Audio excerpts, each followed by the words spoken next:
Et c'est sans doute un moyen de soutenir les commerçants, c'est de faire revenir les touristes. Ils sont quelques-uns à passer les frontières qui sont à présent ouvertes. Mais le tourisme bruxellois veut aussi attirer les Belges, ceux qui habitent une autre région, la Flandre ou la Wallonie, et qui pourraient s'intéresser à la capitale. Regardez. La Grand Place il y a 2 mois et la Grand Place ce samedi après-midi.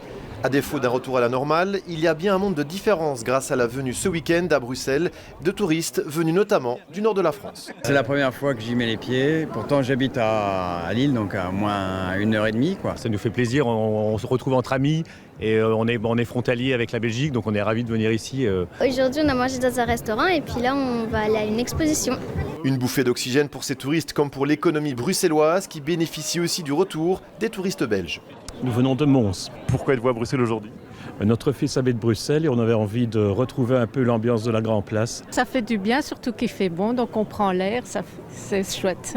Et pour monsieur aussi, pour la calèche, il a fait des annonces à la télé et à la radio, donc voilà, on vient renflouer les caisses. La fréquentation touristique dans la capitale ne devrait aller qu'en s'améliorant, mais un retour à la normale n'est pas encore à l'ordre du jour. Depuis l'ouverture des frontières en Europe, on observe quand même une augmentation des recherches sur Internet, des recherches des informations touristiques sur Bruxelles.